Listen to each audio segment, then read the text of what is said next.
আচ্ছা, আমরা এখন হিলি বর্ডারে চলে আসছি। আর হিলি বর্ডারে এই ট্রেনটার দৃশ্যটা আপনারা দেখলেন, কি অসাধারণ। আচ্ছা, সবাই এতক্ষণ বা যতগুলো ক্লিপ দেখছেন এগুলো সব হলো রাস্তার। আর এখন আমি চলে আসছি কালকে রাতে একটা রুমের হোটেলের নামটাও দেখিয়ে দিব। আর এটা হলো পঞ্চগড়ের। এই আমাদের শুভ ভাই সে রয়েছে, আরো মেম্বাররা রয়েছে। তো আমি আপনাদের তাদের সাথেও দেখে আসি। আর এই রোডের জার্নিটা কেমন লাগছে তো আপনাদের সাথে শেয়ার করি। শুভ ভাই, কেমন লাগছে এই রোডের জার্নি আজকে? ভালো। রাতের রোডটা ছিল অমায়িক, এর জন্য 10 মিনিটের রাস্তা 5 মিনিট হয়ে গেছে। যাই হোক, 37 মিনিটে আসলে, সরি 37 কিলোমিটার যেটা আসলে লাস্ট, ওটা অনেক জোরে চলে আসছে। আর ওদিকে একদমই গাড়ি ঘোড়া নাই বললেই চলে। আচ্ছা, বাকি মেম্বারদের সাথে একটু কথা বলে আসি, চলো। পঞ্চগড়ের হোটেল, এটা হলো বড় ভাইদের। আর এই সব জিনিসপাতি এখানে আছে। এখন বাজে সকাল 9টা, সবাই রেডি হবে। আর কালকে জার্নিটা জাস্ট অনেক ভালোই ছিল। প্রায় কত কিলোমিটার জার্নি করছি কালকে? প্রায় 400 প্লাস, এবং কি রাস্তা খুব ভালো ছিল, আসতে কোনো একটা প্যারা হয় নাই। এখন যাবো আর আমরা 60 কিলোমিটার যাবো। দিনাজপুরে আমরা রাত্রে ছিলাম, তবে দেখছিলাম, তবে রাত্রে অতটা আমরা ক্যাপচার করতে পারিনি। আর দিনাজপুরের শহরটা আমরা যতটুকু দেখছি রাত্রে, এটা জাস্ট অসাম। আর আমাদের এদিকে ভাবি যে এদিকে গ্রাম বা আমাদের আঞ্চলিক ভাষা চৈরা বলি, কিন্তু এদিকে আসলে অনেক উন্নত মানে হয়ে গেছে রোড ঘাট, কি বলেন তারিম ভাই? কিন্তু এইখানে আসলে অনেক দূরের দূরের লোক বসবাস করে। আমি সকালবেলা একটা সেলুনে গেছিলাম, তো বললো না এখানে আমি মানে অনেক দূরের লোকগুলো বসবাস করে। দূরে বলতে? দূরে বলতে বাংলাদেশে অনেক দূরের জেলার লোক অনেক আগে থেকে বসবাস করে এখানে। ও আচ্ছা, মানে ওই আপনার ঢাকা চিটাগাং মানুষ, ঢাকা, চিটাগাং, অল বাংলাদেশ সবাই বসবাস করে। ফুল বাংলাদেশ এখানে বসবাস করে। মানে আপনার এদিকে যতটা আপনারা উত্তরবঙ্গ খারাপ ভাবেন, সেরকম কোনো কিছুই না।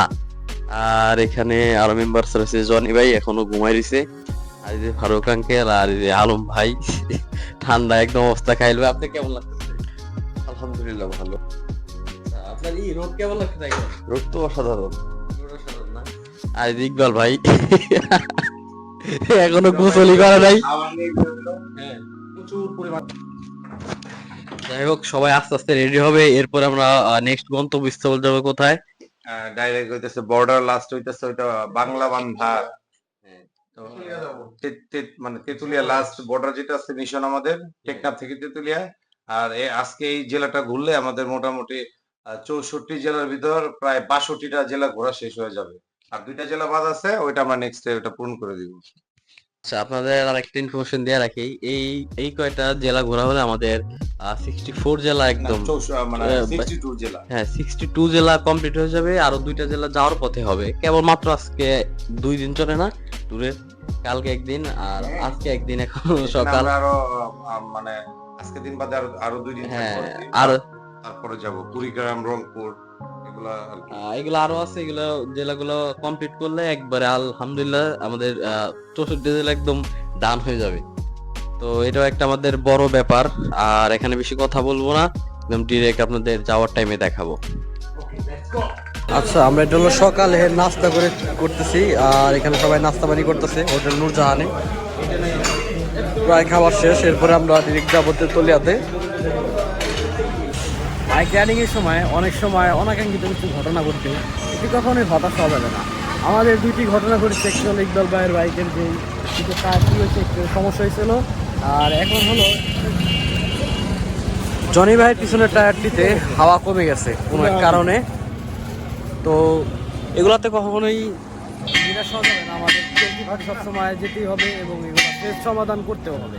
তো এখন চলুন ডিরেক্ট চলা যাক আমাদের।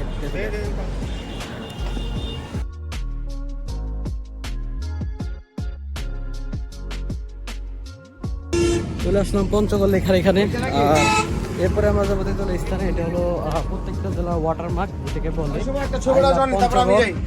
আর এখানে আমরা হিসেবে সদস্য থামছি। আর এটা হলো হাইওয়ে সাইড। এখানে বেশিক্ষণ দেরি করবো না, তবে অতি দ্রুত চলে যাবো।